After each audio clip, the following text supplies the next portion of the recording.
Good afternoon to all of you. बेटा ਜਿਹੜਾ ਆਪਾਂ C++ ਦਾ ਚੈਪਟਰ ਹੈ ਮਤਲਬ ਆਪਾਂ ਪੋਲੀਮੋਰਫਿਸ਼ ਬਾਰੇ ਪੜ੍ਹ ਰਹੇ ਸੀ। ਕੱਲ ਮੈਂ ਤੁਹਾਨੂੰ ਰੀਡਿਫਾਈਨਿੰਗ ਤੱਕ ਪੜ੍ਹਾ ਦਿੱਤਾ ਸੀ। ਹੁਣ ਆਪਾਂ ਅੱਗੇ ਪਿਓਰ ਵਰਚੁਅਲ ਫੰਕਸ਼ਨ ਬਾਰੇ ਰੀਡ ਕਰਾਂਗੇ। ਪਿਓਰ ਵਰਚੁਅਲ ਫੰਕਸ਼ਨ ਕਿਹੜੇ ਹੁੰਦੇ ਨੇ? ਵਰਚੁਅਲ ਫੰਕਸ਼ਨ ਆਪਾਂ ਪੜ੍ਹੇ ਸੀ ਕੱਲ, ਆਪਾਂ ਪਿਓਰ ਵਰਚੁਅਲ ਫੰਕਸ਼ਨ ਬਾਰੇ ਰੀਡ ਕਰਦੇ ਹਾਂ। Sometime you may face such situation where there can be no meaningful definition of the virtual function inside the base class. ਕਹਿੰਦੇ ਵੀ ਮਤਲਬ ਕਿ ਜੇ ਆਪਾਂ ਬੇਸ ਕਲਾਸ ਦੇ ਅੰਦਰ ਦੀ ਗੱਲ ਕਰੀਏ ਮਤਲਬ ਕਿ ਉਹ ਇਹਨਾਂ ਨੇ ਇਹ ਚੀਜ਼ ਕਹੀ ਗਈ ਹੈ ਜੇ ਇਦਾਂ ਦੇ ਹਾਲਾਤ ਹੋ ਵੀ ਜਾਂਦੇ, ਕੁਝ ਕੇਸਿਸ ਇਦਾਂ ਦੇ ਆ ਜਾਂਦੇ ਨੇ ਜਿਨ੍ਹਾਂ ਦੇ ਮਤਲਬ ਕਿ ਵਰਚੁਅਲ ਫੰਕਸ਼ਨ ਆਪਾਂ ਡਿਕਲੇਅਰ ਤਾਂ ਕਰਵਾ ਦਿੰਦੇ ਹਾਂ ਬੇਸ ਕਲਾਸ ਦੇ ਵਿੱਚ, ਬਟ ਉਹਨਾਂ ਦਾ ਕੋਈ ਮੀਨਿੰਗ ਨਹੀਂ ਹੁੰਦਾ। ਠੀਕ ਹੈ, but along with this situation you may want to ensure that all derived classes override a virtual function। जिन्ने भी derived class ਆ override ਹੋ ਜਾਂਦੀਆਂ ਨੇ ਵੀ ਉਹਦੀ ਜਗ੍ਹਾ ਤੇ ਲਿਖਿਆ ਜਾਂਦੇ ਨੇ virtual function ਦੇ। ठीक है, to handle such a situation C++ support the concept है प्योर, तो ये लिए प्योर वर्चुअल फंक्शन की वरतों की जाती है। Pure virtual function is virtual function that has no definition within the base class. मतलब कि की हुंदा जिहड़ा प्योर वर्चुअल फंक्शन हुंदा बेटा ਉਹਦੀ ਕੀ ਹੁੰਦੀ ਹੈ, ਕੋਈ ਵੀ ਡੈਫੀਨੇਸ਼ਨ ਹੈ ਜਿਹੜੀ ਬੇਸ ਕਲਾਸ ਦੇ ਨਾਲ ਆਪਾਂ ਯੂਜ਼ ਨਹੀਂ ਕਰਦੇ। As a result any derivative class must define its own version. ਕਹਿੰਦੇ ਜਿਹੜੀ ਡੈਰੀਵੇਟਿਵ ਕਲਾਸ ਆ ਉਹਦੀ ਆਪਣੀ ਹੀ ਵਰਜ਼ਨ ਹੁੰਦੀ ਹੈ। It can not simply use the version declare in the base class. मतलब कि ये मतलब सिंपली वर्जन है जी यूज नहीं कर सकते जी बेस क्लास के डिक्लेयर करवाई जाती है। Such method provide a common interface to the method in the derivative class. जो इस तरह का मैथड है मतलब इंटरफेस मतलब कि आपको प्रोवाइड करवाता है भी आप डेरिवेटिव क्लास के method declare as a pure virtual function has body but without associated code. मतलब कि जो मैथड डिक्लेयर किया जाता प्योर वर्चुअल फंक्शन वो अपनी बॉडी होंगी है पर वो कोई भी कोड है जो रिलेटेड यूज नहीं किया जाता। By using the pure virtual function base class define only a generalized form that will be shared by all its derivative class. कहते जो प्योर वर्चुअल फंक्शन है जो आप बेस क्लास के डिफाइन करवाने बेटा वो सारी इनफॉर्मेशन अपनी डेरिवेटिव क्लास के नाल शेयर कर दी है। ठीक है, living it to each derivative class to fill in the detail. उन्होंने फिल दे मतलब कि डिटेल के डेरिवेटिव क्लास के फिल किया जाता है। Such a class determine the nature of the function that derivative class must implement. कहते भी ये मतलब अपन फंक्शन का जो नेचर है डिटरमाइन हो जाता है। ठीक है जी, जिद अपन इंप्लीमेंट करते हैं बट डज नॉट इटसेल्फ, पर अपने आप के नहीं। Provide an implementation of the one or more of these function the syntax to declare a pure virtual function. Virtual type function का नेम की दिता गया अपने को parameter list is equal to value sign करवाई है 0। Here type is the return type of function. किस type का फंक्शन आप रिटर्न करवाना एंड फंक्शन का name is the name of function. Example जिमें वर्चुअल मतलब टाइप अपनी वर्चुअल होगी, वॉइड की होगा फंक्शन का नेम हो गया एफ। ठीक है, तो ये is equal to 0। The equal sign here has nothing to do with assignment. The value 0 is not use to assign anything. 0 आप कोई भी चीज़ असाइन नहीं करवा सकते, 0 इज खाली होंगे बेटा। Syntax use simply to tell the compiler that code for function is null. मतलब कि सिंपली यही दसदा भी कंपाइलर में भी कोड इतने कोई नहीं यूज किया क्योंकि वर्चुअल फंक्शन के आप कोडिंग है जी नहीं देंगे। ठीक है, means the function will be pure and have no body. मतलब कि प्योर है कोई भी बॉडी नहीं यूज की गई, कोई भी आर्गूमेंट पास है जो नहीं किया। Below given example depict the concept of pure virtual function. जिमें अपने को इस तरह हैडर फाइल जितनी हुई पहला बेटा hash include iostream dot H header file use की है। उस तरह ही आप hash include conio dot H header file use की है। फिर आप stdolib dot H header file use की है। सारिया हैडर फाइल्स हो गई। इस तो बाद जिमें आप क्लास है शेप की क्रिएट कर रहे हैं, शेप की। ठीक है, वो प्रोटैक्टेड है मतलब शेप आप किसी भी चीज़ की हो सकती है, वो साइड लेंथ वैथ कुछ भी हो सकता। As a public virtual void parameter आप पैरीमीटर शो कर रहे हैं शेप का इज इक्वल टू उन्होंने आप 0 वैल्यू मतलब खाली दसिया गया। ठीक है, क्लास हम आप देखो शेप के क्लास क्रिएट की है स्केयर की एज अ पब्लिक हो गया। वॉइड आप parameter show pure virtual function हो गया क्योंकि आप ये पैरीमीटर शो कर रहे हैं। मतलब कि आप क्लास के इनसाइड आ पैरीमीटर डिक्लेयर करवाया एज अ वर्चुअल फंक्शन। ठीक है, इज ओवर रीडन मतलब ये दोबारा लिखा गया वॉइड पैरीमीटर। ठीक है, तो ये वर्चुअल कीवर्ड की वरतों है जी जो आप आउटसाइड आ क्लास गल करते हैं तो उदों आप डिक्लेयर नहीं करवाते। Cout enter the side of square to calculate perimeter. ठीक है, ये की होंगे पहला आप साइड करा एंटर मतलब कि करा स्केयर की साइड कैलकुलेट करना पैरीमीटर, फिर साइड की इनपुट दी है इंट जो पैरीमीटर है वो इंटीजर टाइप आप शो करना। पैरीमीटर इज इक्वल टू जिमें आप स्केयर की गल करते हैं। ठीक है, 4 की मल्टीप्लाई करा आप साइड के नाल। तो cout the perimeter of square is की हो गया पैरीमीटर अपने को शो हो गया, ब्रैकेट बंद करती। इसी तरह आप क्लास का क्रिएट की रिक्टेंगल की वो भी एज अ पब्लिक है शेप के लेता गया। वाइड पैरीमीटर है pure virtual function over ridden किया गया। इस तरह की लेंथ ते ब्रेडथ आप रेक्टेंगल की कैलकुलेट करनी है। ठीक है जी, इस तो बाद जो आप इसका फार्मूला लगावे 2 मल्टीप्लाई लेंथ के विच विड्थ प्लस की है, cout the perimeter of rectangle is अपन को शो हो जाए। इस तो बाद इन्हें बंद किया, वॉइड मेन लगाता। वॉइड मेन लगाने तो बाद आप शेप अपने को बेटा डॉट पीटीआर नाल आप पॉइंटर टू बेस क्लास कर रहे हैं, ठीक है। स्केयर मतलब स्केयर का ऑब्जेक्ट क्रिएट किया डेरिवेटिव क्लास का, फिर आप रेक्टेंगल का यह भी डेरिवेटिव क्लास का ऑब्जेक्ट क्रिएट किया। Cout calling over written method in derivative class, मतलब आप स्केयर कॉल की है, पहले स्केयर को कॉल की है डेरिवेटिव क्लास के विच, ठीक है। पीटीआर इज इक्वल टू वह एड्रैस असाइन करवाया, वह पेरीमीटर भी कटता, उस तरह आप किया रेक्टेंगल कॉल की है, फिर वह एड्रैस असाइन करवाया, वह भी पेरीमीटर फाइंड किया, गेट स्विच लगा के फंक्शन को बंद करता। Calling over written method in derivative class square है, स्केयर को कॉलिंग की है, स्केयर का जो पेरीमीटर कैलकुलेट हो गया 10, पेरीमीटर ऑफ द स्केयर की हो गया अपने को 40, ठीक है। साइड आप 10 एंटर की है तो 4 ना मल्टीप्लाई करके 40 बन गया। इस तरह आप फिर किनू की रेक्टेंगल को कॉल की है, रेक्टेंगल के भी पहले वो लेंथ से वैथ एंटर करा अपन 15 से 20, जिद पेरीमीटर है जो रेक्टेंगल का कि हो जाएगा 70, क्योंकि 15 के जो 20 प्लस करा तो दैट इज कॉल्ड अपने को कि बनूगा 35, 35 की 2 ना मल्टीप्लाई किया तो कि बन गया 70। In the above example of pure virtual function, pure virtual function is can declare in the base class namely perimeter, perimeter declare किया गया गा, ठीक है जी। The pure virtual function is कहते overwritten in both the derivative class, मतलब दोनों ही डेरिवेटिव क्लास के डिक्लेयर किए शुड मतलब यूज किए गए हैं। It should be noted here a instance कहते of the base class can not created because the base class consist pure, base class नहीं क्रिएट की गई क्योंकि वो अपने को वर्चुअल फंक्शन क्रिएट लै रही है, ठीक है। ये की हो गया अपने को जो base class having declaration of at least one pure virtual function is known abstract class, ठीक है जी। कंसाइडर वन मोर एग्जाम्पल फोर करने की लोड़ नहीं, इन्होंने एब्सट्रैक्ट क्लास के नाम नाल ही जाने गया। इस तो बाद बेटा अपने को एब्सट्रैक्ट क्लासेस की गल की है, पहला भी वैसे आप डिस्कस कर चुके हैं टॉपिक। एक class that contain at least one pure virtual function, जिहदे सिर्फ एक प्योर वर्चुअल फंक्शन यूज किया जाता, उन्होंने आप एब्सट्रैक्ट क्लास बोलते हैं। Object of abstract class can not be created because it contain one or more pure virtual function without definition, ये डेफिनेशन नहीं होंगी, सिर्फ ये प्योर वर्चुअल फंक्शन ही क्रिएट किए जाते। ये बेटा सेम ही है जो मतलब पहला मैं तुम्हें लैक्चर के करवा चुकी हूँ, ठीक है। एब्सट्रैक्ट क्लासेस बारे आप दोबारा रीड है जो नहीं करा।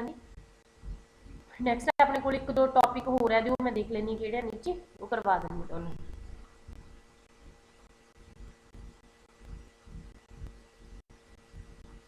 अगे तो इंट्रोडक्शन टू वर्चुअल फंक्शन, बेटा पहला आप मतलब कि सारे वर्चुअल प्योर वर्चुअल बारे पढ़ चुके, बट वर्चुअल फंक्शन बारे नहीं आप रीड किया। कहते virtual function is the member function that is declare with in a base class and redefined bye the derivative class. बेटा की है ये मैं कल तुहानू दस्सिया सी थोड़ा जिहा, ठीक है। जिहड़े वर्चुअल फंक्शन होंदे ने वो की होंदे बेस क्लास दे विच डिक्लेयर किए जाते हैं, जिहड़े दुबारे इन्हां दी वैल्यू चेंज करके मतलब नाम चेंज करके जिहड़ा आपां डेरिवेटिव क्लास दे विच यूज करते हैं। To create a virtual function proceed the function declaration with the keyword virtual, इहदे नाल वर्चुअल जिहड़ा कीवर्ड यूज किया जाता when a class containing a virtual function is inherited, जो virtual function मतलब कि क्लास लेंदी है तो derivative class redefine the virtual function relative to the derivative class, मतलब वो डेरिवेटिव क्लास के नाल उन्होंने डिक्लेयर करवा लेंदी है। It means virtual function implement the one interface multiple method philosophy that underline the polymorphism, ये पॉलीमॉर्फिश के अंडर ही आते क्योंकि वन टू मैनी रिलेशनशिप बन जाती है ये। The virtual function within the base class define the form of the interface to that function, मतलब कि जो वर्चुअल फंक्शन होंगे मतलब बेस क्लास में ही डिफाइन करवाता, ये इंटरफेस क्रिएट किया जाता उस फंक्शन का। जी each redefinition of virtual function by the derivative class implement its operation as it relate specify to the derivative class, मतलब कि वो रिलेटेड ही रिलेटेड ऑपरेशन जो डेरिवेटिव क्लास के स्पेसिफाई करवाए जाते हैं। The redefinition create a specific method when the virtual function is redefined by derivative class, the keyword virtual is not needed। कहते जो आप virtual function मतलब derivative class के जो redefine किया है दोबारा यूज किया है तो virtual keyword की वरतों है जी नहीं की जाती। The virtual function can be called just like any member function की तरह ही कॉल करता when a कहते base pointer point to the derivative object that contain a virtual function and the virtual function is called through the pointer।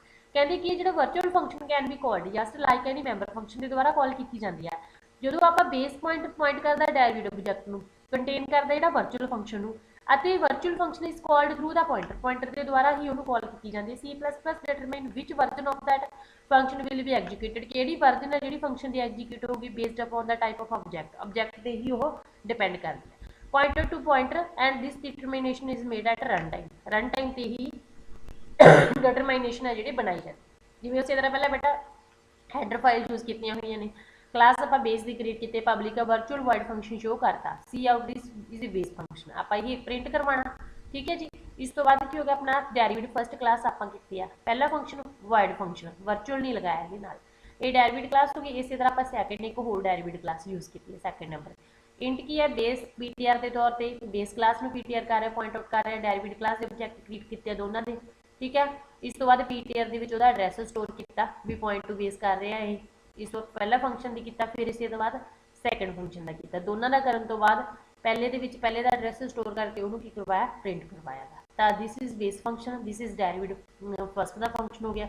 इस तरह सारे function जो इन्होंने show किया, सैकेंड हो गया। इस तो ही पता लग रहा है कि है एक वर्चुअल फंक्शन है, ठीक है।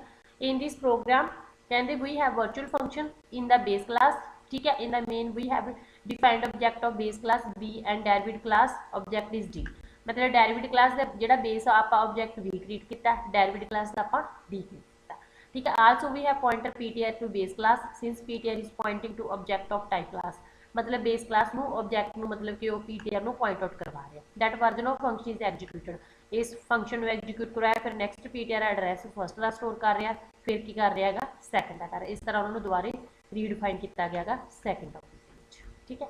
इस तो बाद बेटा अपने को बाइंडिंग की गल करते हैं, तुहाडे कोल दो टॉपिक होर बनते हैं, लेट बाइंडिंग ते अर्ली बाइंडिंग, ठीक है जी। Binding is a linking of procedure call to procedure definition, मतलब कि मैथड में जी कॉल करते हैं जो उसकी डेफिनेशन होंगी है भी उन्होंने इकट्ठा करना, लिंकिंग क्रिएट करनी, will be executed on the call during program execution, जो प्रोग्राम को आप एग्जीक्यूट करवाने उदों आप मतलब कि एग्जीक्यूट करवाने। टू टाइप की बाइंडिंग होंगी, एक अर्ली बाइंडिंग जिन्होंने स्टैटिक बाइंडिंग बोलते, एक होंगी बेटा लेट बाइंडिंग जिन्होंने आप डायनामिक बाइंडिंग बोलते, ठीक है जी। जी अपने को स्टैटिक बाइंडिंग होंगी है, it is process of linking of function call to the code of function that to be executed in the response to function call, कहती जी it is process of linking of function call to the code of the function to be executed, जो आप मतलब कि यदि linking उदों create की जाती है बेटा जो प्रोग्राम आप एग्जीक्यूट करवा रहे हो in response to the function call is made at the compile time, compile time से जी मतलब कि लिंकिंग क्रिएट की जाती है या वर्किंग की जाती है उन्होंने की बोलते हैं स्टैटिक बाइंडिंग बोलते हैं। In simple words static binding is performed eight compile time, simple words के विच कर लो तो आप कंपाइल टाइम से जी बाइंडिंग परफॉर्म की जाती है उन्होंने कंपाइल आप बोल दें कि ये कह दें आप static binding. The main advantage of static binding is very fast execution of the program as it is done at the compile time so it is less flexible, कहते कि मेन एडवांटेज की है स्टैटिक बाइंडिंग की, ज़्यादा यदि execution जी तेजी नाल होंदी है प्रोग्राम की, जी कंपाइल टाइम से ही की होंदी है डन होंदी है, लैस फ्लैक्सीबल होंदी है, ठीक है। जी डायनेमिक बाइंडिंग होंदी है बेटा इट इज़ कहते process of linking of function call to the code of the function to be executed in the response to function call is made at the run time, function call है जी run time पर use की जाती है, ठीक है। The main advantage of dynamic binding is greater flexibility होंदी and reusability होंदी, मतलब इन्हों आप दोबारा जो यूज़ कर सकते हैं। अगे थोड़ा जिन्हों का डिफरेंस दिखाया गया कंपैरिजन दोनों के विचकार अर्ली बाइंडिंग ते लेट बाइंडिंग। जी अर्ली बाइंडिंग होंदी है refer to event that occur at compile time, बेटा ये कंपाइल टाइम अकर होंदी है, function call that are not resolved until run time, ये फंक्शन कॉल जी सॉल्व नहीं की जा सकती रन टाइम पर। Information needed to call a function is known as compile time, जी इनफॉर्मेशन की जरूरत पैंती हैगी फंक्शन के समय टू कॉल फंक्शन को कॉल करने के लिए, तो ठीक है वो की होंगी है बेटा कंपाइल टाइम से जरूरत पैंती है। This can not be determine at compile time, the object and the function are not linked until the run time, ये की कहा गया लेट बाइंडिंग के भी ऑब्जेक्ट के जोड़े फंक्शन मतलब लिंकड नहीं होंगे रन टाइम पर। एग्जाम्पल है जिवें standard library function overloaded function call and overloaded printer, ये virtual function is example of link, ठीक है। Function calls are very fast होंगे ने बेटा ये these types of function in are less flexible, घट फ्लैक्सीबल होंगे ने ये ज़्यादा होंगे ने, ठीक है। Their types of functions are slow in execution, ये मतलब हौली कम करदियां ने, ये अपने को होंगे समवट स्लोअर एग्जीक्यूशन टाइम, कुछ के घट मतलब एग्जीक्यूशन टाइम घट लगता है, कुछ कुछ तेजी नाल काम करदियां ने। Program size is large as compare to the late binding, ये जो प्रोग्राम का साइज होंगे बेटा वो की होंगे ज़्यादा होंगे लेट बाइंडिंग के बड़ा होंगे। दे आर स्मॉल इन जी होंगे अर्ली बाइंडिंग होंगी है, ठीक है। वो की प्रोग्राम का साइज की होंगे अपने को लेट बाइंडिंग के प्रोग्राम का साइज स्मॉल होंगे, अर्ली बाइंडिंग के जो प्रोग्राम का साइज लार्ज होंगे, ठीक है। ये टॉपिक है जो पॉलीमॉर्फिश वाला सारा कंप्लीट हो गया। अगे जो आप ऑपरेटर ओवरलोडेड वाला टॉपिक शुरू करांगे वो आप मंडे स्टार्ट करते बेटा, एक बार इनू रीड कर लो, जिहदे विच कोई भी प्रॉब्लम हुई तो मैं दोबारा पूछ लियो। ओके बेटा, थैंक यू सो मच।